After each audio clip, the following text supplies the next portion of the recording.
ಇಂದಿನ ಈ ವಿಡಿಯೋದಲ್ಲಿ ನಿಮಗೆಲ್ಲರಿಗೂ ನಾನು ಕರ್ನಾಟಕ ರಾಜ್ಯ ಸರ್ಕಾರದ ಗ್ರಾಮ ಆಡಳಿತ ಅಧಿಕಾರಿಗಳು ಹುದ್ದೆಗಳು ಬಿಟ್ಟಿದ್ದಲ್ವ, ಆ ಹುದ್ದೆಗಳನ್ನು ಹೇಗೆ ಅಪ್ಲೈ ಮಾಡೋದನ್ನು ಹೇಳಲು ಬಂದಿದ್ದೇನೆ. ಇದು ನೋಟಿಫಿಕೇಷನ್ ವಿಡಿಯೋ ಆಗಿದೆ ಸ್ನೇಹಿತರೆ. ಯಾವ ರೀತಿ ಏನೇನು ಹುದ್ದೆಗಳಿವೆ, ಯಾವ ಹುದ್ದೆಗಳಿವೆ ಮತ್ತು ನಾವು ಯಾವ ರೀತಿ ನಾವು ಅದನ್ನು ಅಪ್ಲೈ ಮಾಡಬೇಕು ಅನ್ನೋದನ್ನು ಹೇಳಕ್ಕೆ ಬಂದಿದ್ದೇನೆ. ಇಲ್ಲಿ ಹುದ್ದೆಗಳು ಬಂದುಬಿಟ್ಟು ಗ್ರೂಪ್ ಸಿ ಹುದ್ದೆಗಳಾಗಿದ್ದು ಗ್ರಾಮ ಆಡಳಿತ ಅಧಿಕಾರಿ VOA ಅಂತ ಪೋಸ್ಟ್ಗಳು ಬರ್ತದೆ. ವಿಲೇಜ್ ಅಕೌಂಟೆಂಟ್ ಅಡ್ಮಿನಿಸ್ಟ್ರೇಟರ್ ಅಂತ ಬರುತ್ತೆ, ಅಧಿಕಾರಿ ಅಂತ ಬರುತ್ತೆ. ಅದಾಗಣ ಈ ಹುದ್ದೆಗಳು ಬಂದುಬಿಟ್ಟು ಇದರಲ್ಲಿ ಜಿಲ್ಲೆವಾರು ಹುದ್ದೆಗಳಿವೆ ಸ್ನೇಹಿತರೆ. ಈಗ ನೀವು ನೋಡಬಹುದು ನೋಟಿಫಿಕೇಷನ್ ದಿನಾಂಕ ಬಂದುಬಿಟ್ಟು 10/7/2026 ಮತ್ತು ಅಪ್ಲಿಕೇಶನ್ ಇವತ್ತಿನ ದಿನಾಂಕ ಬಂದುಬಿಟ್ಟು 11/7/2026 ಅಪ್ಲಿಕೇಶನ್ ಕೂಡ ಓಪನ್ ಆಗಿದೆ. ಬೆಂಗಳೂರು ನಗರದಲ್ಲಿ 20 ಹುದ್ದೆಗಳಿವೆ. ಬೆಂಗಳೂರು ಗ್ರಾಮಾಂತರ 29 ಹುದ್ದೆಗಳು, ಚಿತ್ರದುರ್ಗ 15 ಹುದ್ದೆಗಳು, ಚಿಕ್ಕಬಳ್ಳಾಪುರ 21, ತುಮಕೂರು 50 ಹುದ್ದೆಗಳು, ಶಿವಮೊಗ್ಗ 18 ಹುದ್ದೆಗಳು, ಕೋಲಾರ 22 ಹುದ್ದೆಗಳು, ಬೆಂಗಳೂರು ದಕ್ಷಿಣ 30, ಮೈಸೂರು 45, ಮಂಡ್ಯ 50, ಹಾಸನ 35, ಉಡುಪಿ 10, ದಕ್ಷಿಣ ಕನ್ನಡ 20, ಚಾಮರಾಜನಗರ 31, ಚಿಕ್ಕಮಗಳೂರು 10, ಬೆಳಗಾವಿ 48, ಬಾಗಲಕೋಟೆ 16, ಗದಗ 14, ಹಾವೇರಿ 15, ಬೀದರ್ 4, ರಾಯಚೂರು 2, ಟೋಟಲ್ 505 ಹುದ್ದೆಗಳಿವೆ ಸ್ನೇಹಿತರೆ. ಇದು ನಾನ್ ಕಲ್ಯಾಣ ಕರ್ನಾಟಕ. ಇದೇ ರೀತಿ ಕಲ್ಯಾಣ ಕರ್ನಾಟಕದಲ್ಲಿ ಹುದ್ದೆಗಳು ಕೂಡ ಬಿಟ್ಟಿರುತ್ತಾರೆ. ಅದನ್ನು ಕೂಡ ಇದೇ ವಿಡಿಯೋದಲ್ಲಿ ನೋಟಿಫಿಕೇಷನ್ ಬಗ್ಗೆ ನಿಮಗೆ ಹೇಳ್ತೇನೆ. ಮೊದಲಿಗೆ ಬಂದುಬಿಟ್ಟು ಇಲ್ಲಿ ಗ್ರಾಮ ಆಡಳಿತ ಅಧಿಕಾರಿ, ಇದರ ಶೈಕ್ಷಣಿಕ ಆದರೆ ನೋಡಬಹುದು. ಶೈಕ್ಷಣಿಕ ವಿದ್ಯಾರ್ಹತೆ ಬಂದುಬಿಟ್ಟು PUC ಅಥವಾ ತತ್ಸಮಾನ ವಿದ್ಯಾರ್ಹತೆ ಅಂತ 10+2 ಅಂತ ಹೇಳ್ತಾರೆ. ತತ್ಸಮಾನ ಅಂದರೆ ಸ್ನೇಹಿತರೆ PUC ಅಥವಾ PUC ರೀತಿಯ ಕೋರ್ಸ್ಗಳು. ಫಾರ್ ಎಕ್ಸಾಂಪಲ್ ITI ಡಿಪ್ಲೊಮಾ ವಿದ್ಯಾರ್ಥಿಗಳು ಕೂಡ ಅಪ್ಲೈ ಮಾಡ್ಬೋದು, PUC ವಿದ್ಯಾರ್ಥಿಗಳು ಕೂಡ ಅಪ್ಲೈ ಮಾಡ್ಬೋದು.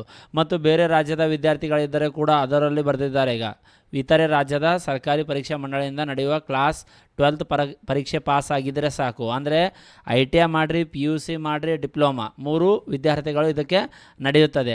ನೆಕ್ಸ್ಟ್ ಆಪ್ಷನ್ ಬಂದುಬಿಟ್ಟು ನಿಮಗೆ ವಯೋಮಿತಿ ಏನಿರುತ್ತೆ ಸರ್. ವಯೋಮಿತಿ ಬಂದುಬಿಟ್ಟು ನಿಮಗೆ ಇದರಲ್ಲಿ ಸ್ನೇಹಿತರೆ ನೋಡಬಹುದು 40 ವರ್ಷ, 18 ವಯಸ್ಸಿನಿಂದ ನಿಮಗೆ 40 ವರ್ಷದ ಒಳಗಡೆ 40, 43 ಸಾಮಾನ್ಯ ಅಭ್ಯರ್ಥಿಗಳಿಗೆ 40 ವರ್ಷ, ಪ್ರವರ್ಗ 2A 2B 3A 3B ಅಭ್ಯರ್ಥಿಗಳಿಗೆ 43 ವರ್ಷ, ಪರಿಶಿಷ್ಟ ಜಾತಿ ಪರಿಶಿಷ್ಟ ಪಂಗಡ ಪ್ರವರ್ಗ 1 ವಿದ್ಯಾರ್ಥಿಗಳಿಗೆ 45 ವರ್ಷಗಳ ವಯೋಮಿತಿ ಇರುತ್ತದೆ ಸ್ನೇಹಿತರೆ. ಇದರಲ್ಲಿ ನಿಮಗೆ ವಯೋಮಿತಿ ಕನಿಷ್ಠ 18, ಮ್ಯಾಕ್ಸಿಮಮ್ ನಿಮ್ಮ ಕ್ಯಾಟಗರಿ ವೈಸ್ ಇರುತ್ತೆ 40, 43 ಮತ್ತು 45.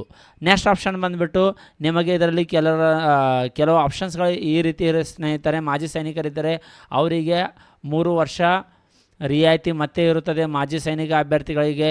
ಅಥವಾ ನೀವು ನ್ಯಾಷನಲ್ ಕ್ಯಾಡೆಟ್ ಕ್ರಾಪ್ಸ್ ಅಂತ ಇದೆ, ಪೂರ್ಣಕಾಲಿಕ ಪರಿವೀಕ್ಷಕರಾಗಿ ಸೇವೆ ಸಲ್ಲಿಸುವ ಬಿಡುಗಡೆಯಾಗಿರುವ ವ್ಯಕ್ತಿಗಳಾಗಿದ್ದರೆ ಅವರಿಗೂ ಸೇವೆಗಳಲ್ಲಿ ಕೆಲವೊಂದು ವರ್ಷ ಇರುತ್ತೆ. ವಿಕಲಚೇತನ ಅಭ್ಯರ್ಥಿಗಳಿಗೆ 10 ವರ್ಷ ಸಡಿಲಿಕೆ ಅಂತ ಹೇಳಿದ್ದಾರೆ. ಅಂದರೆ ಮಿನಿಮಮ್ ತಿಳ್ಕೊರಿ ಸ್ನೇಹಿತರೆ 18, ಮ್ಯಾಕ್ಸಿಮಮ್ 45 ಒಳಗಡೆ ನೀವು ಅಪ್ಲೈ ಮಾಡಬಹುದು. ಅರ್ಜಿ ಸಲ್ಲಿಸುವ ವಿಧಾನ ಆನ್ಲೈನ್ ಇರುತ್ತೆ ಸ್ನೇಹಿತರೆ. ಇದು ಅಫಿಷಿಯಲ್ ವೆಬ್ಸೈಟ್ನ ಲಿಂಕ್ ಇರುತ್ತೆ. ನಾನು ಡಿಸ್ಕ್ರಿಪ್ಷನ್ನಲ್ಲಿ ನಿಮಗೆ ಈ ನೋಟಿಫಿಕೇಷನ್ ಲಿಂಕ್ ಕೂಡ ಕೊಟ್ಟಿರ್ತೇನೆ. ಮತ್ತು ನಮ್ಮ ಮುಂದಿನ 1 ಅಥವಾ 2 ದಿನಗಳಲ್ಲಿ ವಿಡಿಯೋ ಹೇಗೆ ಅಪ್ಲೈ ಮಾಡೋದನ್ನು ಕೂಡ ಕಲಿಸಿರುತ್ತೇನೆ. ನಮ್ಮ ಈ ಚಾನಲ್ನಲ್ಲಿ ವಿಡಿಯೋ ಬರುತ್ತೆ, ಅದಕ್ಕೆ ಮರೆಯದೆ ಈ ವಿಡಿಯೋನ ಲೈಕ್ ಮಾಡಿ ಮತ್ತು ಸಬ್ಸ್ಕ್ರೈಬ್ ಮಾಡಿ ಇಟ್ಟುಕೊಳ್ಳಿ. ಬೆಲ್ ಐಕನನ್ನು ನೆನಪಿಲೆ ಆನ್ ಮಾಡಿರಿ ಸ್ನೇಹಿತರೆ. ನೆಕ್ಸ್ಟ್ ಬಂದುಬಿಟ್ಟು ನಿಮಗೆ ಆನ್ಲೈನ್ ಅರ್ಜಿ ಸಲ್ಲಿಸುವ ವೇಳಾಪಟ್ಟಿ ಬಂದುಬಿಟ್ಟು 11/7/2026ರಿಂದ 30/7/2026 ಇರುತ್ತದೆ. ಮತ್ತು ಶುಲ್ಕ ಪಾವತಿ ಮಾಡಲು ಕೊನೆಯ ದಿನಾಂಕ ಬಂದುಬಿಟ್ಟು 31/7/2026 ಇರುತ್ತದೆ ಸ್ನೇಹಿತರೆ. ಅದಾದ ತಕ್ಷಣ ಖಾಯಂ ಅವಧಿ ನೇರ ನೇಮಕಾತಿ. ಇಲ್ಲಿ ಏನಿದೆಪ್ಪ ಅಂದರೆ ಯಾವ ರೀತಿ ವೇಕೆನ್ಸಿ ಇದೆಯಪ್ಪ ಅಂದರೆ ಖಾಯಂ ಅವಧಿ ಅಂತ ಹೇಳ್ತಾರೆ. ನೇರ ನೇಮಕಾತಿ ಮೂಲಕ ಆಯ್ಕೆಗೊಂಡ ಅಭ್ಯರ್ಥಿಗಳು 2 ವರ್ಷಗಳ ಕಾಲ ಖಾಯಂ ಪೂರ್ವ ಅವಧಿಯಲ್ಲಿರುತ್ತಾರೆ. ಅಂದರೆ 2 ವರ್ಷ ಪ್ರೊಬೇಷನರಿ ಪೀರಿಯಡ್ ಇರುತ್ತೆ, ಅದಾದ ತಕ್ಷಣ ಪರ್ಮನೆಂಟ್ ಆಗುತ್ತೆ ಅಂತ ಹೇಳ್ತಾ ಇದ್ದಾರೆ. ಇದು ಎಲ್ಲ ಹುದ್ದೆಗಳಲ್ಲಿಯೂ ಕೂಡ ಇರುತ್ತೆ. ನೆಕ್ಸ್ಟ್ ವೇತನ ಶ್ರೇಣಿ ಇದೆ ಸ್ನೇಹಿತರೆ. 34,100ರಿಂದ 67,600ವರೆಗೆ ಇರುತ್ತದೆ. ರಾಷ್ಟ್ರೀಯ ಪಿಂಚಣಿ ಯೋಜನೆ NPS ಸೌಲಭ್ಯ ಕುರಿತು ಇಲ್ಲಿ ನಿಮಗೆ ಇನ್ಫಾರ್ಮೇಷನ್ ಕೂಡ ಇರುತ್ತದೆ. ಅದಾಗಣ ಆನ್ಲೈನ್ ಅರ್ಜಿ ಪಾವತಿಸಿ ಮಾಡಬೇಕಾದ್ರೆ ಶುಲ್ಕ ಯಾವ ರೀತಿ ಇರುತ್ತೆ. ಶುಲ್ಕ ನೋಡಿ ಸ್ನೇಹಿತರೆ, ಸಾಮಾನ್ಯ ಅರ್ಹತೆ ಅಥವಾ ಇತರೆ ವರ್ಗಗಳು ಅಂದರೆ ಪ್ರವರ್ಗ 2A 2B 3A 3B ವಿದ್ಯಾರ್ಥಿಗಳಿಗೆ 750 ರೂಪಾಯಿ ಶುಲ್ಕ ಇರುತ್ತದೆ. ಅದರಲ್ಲಿ 750 500 ರೂಪಾಯಿ ಅರ್ಜಿ ಶುಲ್ಕ, 250 ರೂಪಾಯಿ ಪ್ರಕ್ರಿಯೆ ಶುಲ್ಕ ಅಂತ ಇರುತ್ತದೆ. ಟೋಟಲ್ 750. ಅದಾದ ತಕ್ಷಣ ಪರಿಶಿಷ್ಟ ಜಾತಿ ಪಂಗಡ ಪ್ರವರ್ಗವನ್ನು ಮಾಜಿ ಸೈನಿಕ ತೃತೀಯ ಲಿಂಗ ಅಭ್ಯರ್ಥಿಗಳಿಗಾಗಿ 500 ರೂಪಾಯಿ ಅರ್ಜಿ ಶುಲ್ಕ, ಟೋಟಲ್ 500 ರೂಪಾಯಿ ಇರುತ್ತದೆ. 250 ರೂಪಾಯಿ ಅರ್ಜಿ ಶುಲ್ಕ, 250 ರೂಪಾಯಿ ಪ್ರಕ್ರಿಯೆ ಶುಲ್ಕ ಇರುತ್ತದೆ. ವಿಕಲಚೇತನ ಅಭ್ಯರ್ಥಿಗಳಿಗಾಗಿ ಸೇಮ್ 250 ರೂಪಾಯಿ ಇರುತ್ತದೆ, ಅದು ಪ್ರಕ್ರಿಯೆ ಶುಲ್ಕ ಇರುತ್ತದೆ. ಅಂದರೆ ಅರ್ಜಿ ಶುಲ್ಕ ಇವರಿಗೆ ಇರುವುದಿಲ್ಲ ಅಂತ ಹೇಳ್ತಾರೆ. ನೆಕ್ಸ್ಟ್ ಆಪ್ಷನ್ ಬಂದುಬಿಟ್ಟು ಪ್ರಶ್ನೆ ಪತ್ರಿಕೆ 1 ಇರುತ್ತೆ, ಪ್ರಶ್ನೆ ಪತ್ರಿಕೆ 2 ಇರುತ್ತೆ. ಮೊದಲ ಪ್ರಶ್ನೆ ಪತ್ರಿಕೆ ಎಕ್ಸಾಮ್ ಡೇಟ್ ಕೂಡ ಡಿಕ್ಲೇರ್ ಆಗಿದೆ. 4/10/2026 10 ಬೆಳಗ್ಗೆ 10:30ರಿಂದ 12:30ರವರೆಗೆ ಇರುತ್ತದೆ.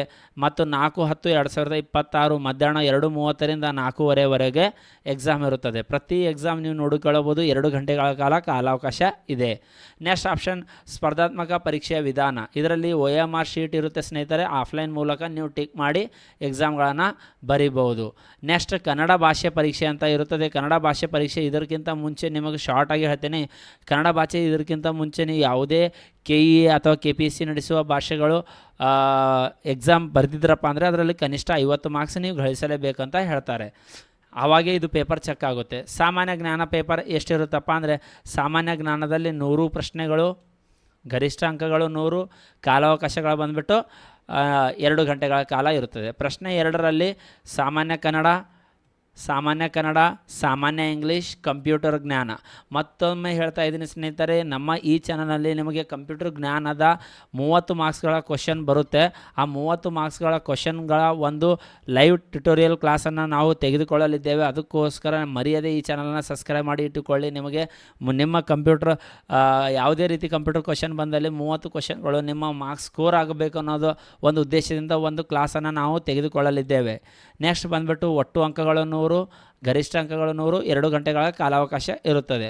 ನೆಕ್ಸ್ಟ್ ಇದರಲ್ಲಿ ನೀವು ಏನು ಹೇಳ್ತಾರಪ್ಪ ಅಂದರೆ ಸ್ಪರ್ಧಾತ್ಮಕ ಪರೀಕ್ಷೆಯಲ್ಲಿ ಅಭ್ಯರ್ಥಿಯು ಅರ್ಹತೆಗೆ ಕನಿಷ್ಠ 35 ಅಂಕಗಳನ್ನು ಗಳಿಸುವುದು ಕಡ್ಡಾಯವಾಗಿರುತ್ತದೆ. ಕನಿಷ್ಠ ಅಂಕವನ್ನು ಗಳಿಸಿದ ಅಭ್ಯರ್ಥಿಗಳು ಆಯ್ಕೆ ಪ್ರಕ್ರಿಯೆಗೆ ಅನರ್ಹರಾಗಿರ್ತಾರೆ. ಅದಕ್ಕಿಂತ ಕಡಿಮೆ ತೊಗೊಂಡ್ರೆ ನೀವು ಆಯ್ಕೆ ಆಗೋದಿಲ್ಲ ಅಂತ ಹೇಳ್ತಾ ಇದ್ದಾರೆ. ಋಣಾತ್ಮಕ ಮೌಲ್ಯಮಾಪನ ನೆಗೆಟಿವ್ ಮಾರ್ಕ್ಸ್ ಇರುತ್ತೆ ಸ್ನೇಹಿತರೆ. 4 ತಪ್ಪು ಉತ್ತರಗಳಿಗೆ, ಅಂದರೆ 4 ಉತ್ತರ ಇದ್ರಾಗ ಹೆಂಗಿರುತ್ತಪ್ಪ ಅಂದರೆ 0.25 ಮಾರ್ಕ್ಸ್ ಅಂತ ಇರುತ್ತೆ. ಅಂದರೆ 4 ತಪ್ಪು ಉತ್ತರ ಕೊಟ್ಟರೆ 1 ಮಾರ್ಕ್ಸ್ ಹೋಗುತ್ತೆ, ಕರೆಕ್ಟ್ ಆಗಿರೋ 1 ಮಾರ್ಕ್ಸ್ ಹೋಗುತ್ತೆ. ಅಂದರೆ ನೆನ್ಪಿಟ್ಟುಕೊಳ್ಳಿ ಸ್ನೇಹಿತರೆ, ನೀವು ಸ್ಕೋರ್ ಮಾಡಿದ್ರೆ ಫಾರ್ ಎಕ್ಸಾಂಪಲ್ ಒಂದು ಆನ್ಸರ್ ಕರೆಕ್ಟ್ ಇದೆ ನಿಮ್ಮದು, ಒಂದು ಮಾರ್ಕ್ಸ್ ಸ್ಕೋರ್ ಆಯಿತು. ಆದರೆ ಇಲ್ಲಿ ಏನಾಯ್ತಪ್ಪ ಅಂದರೆ ನೀವು ಮಿಸ್ಟೇಕ್ ಮಾಡಿದ್ರಿ, ಎಷ್ಟು 4 ಮಿಸ್ಟೇಕ್ ಆಯಿತು. 4 ಮಿಸ್ಟೇಕ್ ಆದರೆ ಈಗ ಅದು ಮಾರ್ಕ್ಸ್ ಮೈನಸ್ ಆಗುತ್ತೆ ಅಂತ ಹೇಳ್ತಾ ಇದ್ದಾರೆ. 0 ಋಣಾತ್ಮಕ ಮಾರ್ಕ್ಸ್ ಕೂಡ ಇರುತ್ತದೆ. ಇಲ್ಲಿ ನೆಕ್ಸ್ಟ್ ನೇಮಕಾತಿ ಪ್ರಕ್ರಿಯೆ ಇದೆ, ಇದೆಲ್ಲ ನೋಡಿಕೊಳ್ಳಬಹುದು. ನೆಕ್ಸ್ಟ್ ಅದೇ ರೀತಿ ಅರ್ಹತೆ ಷರತ್ತುಗಳು, ಭಾರತೀಯ ನಾಗರಿಕರಾಗಿದ್ದು ಮತ್ತು ಇವೆಲ್ಲ ಷರತ್ತುಗಳಿವೆ, ಚೆನ್ನಾಗಿ ಒಂದೊಂದಾಗಿ ನೋಡಿಕೊಳ್ಳಿ. ಮತ್ತು ಜಾತಿ ಮೀಸಲಾತಿ ಅಂತ ಇದೆ. ಜಾತಿ ಮೀಸಲಾತಿ ಅಂದರೆ ಪ್ರವರ್ಗ 1, ಪ್ರವರ್ಗ 2 RD ನಂಬರ್ ಕಂಪಲ್ಸರಿಯಾಗಿ ಇರಬೇಕು, ನಮೂದಿಸತಕ್ಕದ್ದು ಅಂತ ಹೇಳ್ತಾ ಇದ್ದಾರೆ. ಅದರಲ್ಲಿಯೂ ಕೂಡ ಸ್ನೇಹಿತರೆ ಈಗ ನೀವು ನೋಡಬಹುದು ಎಸ್ ಸಿ ಎಸ್ ಟಿಯಲ್ಲಿ ಕೆಲವೊಂದು ಒಳ ಜಾತಿಗಳು ಕೂಡ ಆಗಿವೆ. ಒಳ ಮೀಸಲಾತಿ ಅಂತ ಆಗಿದೆ ಅಲ್ವಾ, ಆ ಜಾತಿಗಳ ನಿಮ್ಮಲ್ಲಿ ಕಾಸ್ಟ್ ಇನ್ಕಮ್ ಸರ್ಟಿಫಿಕೇಟ್ ಕೂಡ ಇರಬೇಕು.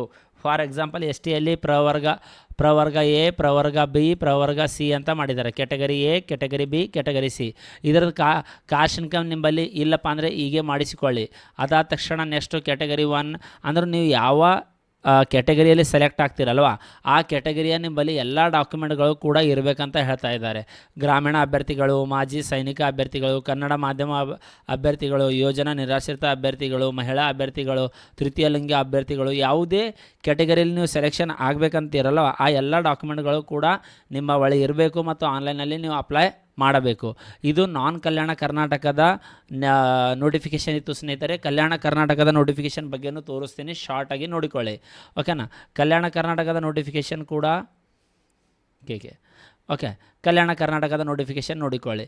ಇಲ್ಲಿ ನೀವು ನೋಡಬಹುದು ಸೇಮ್ ಹುದ್ದೆಗಳು, ಇಲ್ಲಿ ಸೇಮ್ ಪೋಸ್ಟು, ಆದರೆ ಕಲ್ಯಾಣ ಕರ್ನಾಟಕದ ಹುದ್ದೆಗಳು ಇಲ್ಲಿ ಕಲಬುರಗಿ ಜಿಲ್ಲೆಯಲ್ಲಿ ಸ್ನೇಹಿತರೆ. ಕಲಬುರಗಿ ಜಿಲ್ಲೆಯಲ್ಲಿ ನೀವು ನೋಡಬಹುದು ಟೋಟಲ್ 40 ಹುದ್ದೆಗಳು, ಬೀದರ್ ಜಿಲ್ಲೆಯಲ್ಲಿ 17, ರಾಯಚೂರು ಜಿಲ್ಲೆಯಲ್ಲಿ 10. ಒಟ್ಟು ಹುದ್ದೆಗಳ ಸಂಖ್ಯೆ ಬಂದುಬಿಟ್ಟು 67 ಅಂತ ಇದೆ. 67 ಹುದ್ದೆಗಳಿವೆ. ಸೇಮ್ PUC ಪಾಸ್ ಆಗಿರಬೇಕು. ಮುಂದಿನ ನೋಟಿಫಿಕೇಷನ್ ಎಲ್ಲ ಇನ್ಫಾರ್ಮೇಷನ್ ಸೇಮ್ ಇರುತ್ತೆ. ಆದರೆ ಇಲ್ಲಿ ನಿಮಗೆ ಕಲ್ಯಾಣ ಕರ್ನಾಟಕ ಹುದ್ದೆಗಳಿಗೆ ಅಪ್ಲೈ ಮಾಡಬೇಕಿತ್ತಪ್ಪ ಅಂದರೆ ವಿದ್ಯಾರ್ಥಿಗಳೇ ನೆನ್ಪಿಟ್ಟುಕೊಳ್ಳಿ, ಕಲ್ಯಾಣ ಕರ್ನಾಟಕದ ಹುದ್ದೆಗಳಿಗೆ ನೀವು ಅಪ್ಲೈ ಮಾಡಬೇಕಿತ್ತಪ್ಪ ಅಂದರೆ ಕಂಪಲ್ಸರಿಯಾಗಿ ನಿಮಗೆ KKRD ನಂಬರ್ ಬೇಕೇ ಬೇಕು. ಕಲ್ಯಾಣ ಕರ್ನಾಟಕದ ಏನು ನಮ್ಮದು 371 ಅಪ್ಲಿಕೇಶನ್ ಅಂತ ಹೇಳ್ತಾರಲ್ಲ, ಅದು 371 ಅಪ್ಲಿಕೇಶನ್ ನಿಂಬಲ್ಲಿ ಕಲ್ಯಾಣ ಕರ್ನಾಟಕ RD ಸಂಖ್ಯೆ ಕಂಪಲ್ಸರಿಯಾಗಿರಬೇಕು. ಉಳಿದಿದ್ದು ಮುಂದಿನ ಎಲ್ಲ ಡಾಕ್ಯುಮೆಂಟ್ಗಳು ಸೇಮ್ ಆಗಿರುತ್ತೆ. ಯಾವುದೇ ಇನ್ಫಾರ್ಮೇಷನ್ ಚೇಂಜ್ ಆಗಿರೋದಿಲ್ಲ. ಜಸ್ಟ್ ಜಿಲ್ಲೆಗಳು ಚೇಂಜು ಮತ್ತು ನೇಮಕಾತಿ ಪ್ರಕ್ರಿಯೆ ಮುಂದಿನದೆಲ್ಲ ಸೇಮ್ ಇರುತ್ತೆ ಸ್ನೇಹಿತರೆ. ಇದೇ ರೀತಿ ಇನ್ಫಾರ್ಮೇಟಿವ್ ವಿಡಿಯೋಗಳು ನಿಮಗೆ ಬೇಕಾದಲ್ಲಿ ಈ ವಿಡಿಯೋಗೆ ಮರೆಯದೆ ಲೈಕ್ ಮಾಡಿ, ಈ ವಿಡಿಯೋನ ಹೆಚ್ಚು ನಿಮ್ಮ ಫ್ರೆಂಡ್ಸ್ಗಳಿಗೆ ಶೇರ್ ಮಾಡಿ. ಮುಂದಿನ ಕಂಪ್ಯೂಟರ್ ಜ್ಞಾನ ನಿಮಗೆ ಬೇಕು ಸರ್, ನಾವು ಕಂಪ್ಯೂಟರ್ನಲ್ಲಿ ಹೆಚ್ಚು ಸ್ಕೋರ್ ಮಾಡಬೇಕು ಈ ಎಕ್ಸಾಮ್ಗಳಲ್ಲಿ ಅಂದರೆ ಮರೆಯದೆ ಈ ಚಾನಲ್ಗೆ ಸಬ್ಸ್ಕ್ರೈಬ್ ಮಾಡಿ. ನಾವು ಒಂದು ದಿನದ 1 ಗಂಟೆಗಳ ಕಾಲ ಕ್ಲಾಸನ್ನು ತೆಗೆದುಕೊಂಡು ಆನ್ಲೈನ್ ಮೂಲಕ ನಿಮಗೆ ಅದರ ಟ್ಯುಟೋರಿಯಲ್ ಕೂಡ ಈ ಚಾನಲ್ನಲ್ಲಿ ಹೇಳಲಾಗುತ್ತದೆ. ಧನ್ಯವಾದ.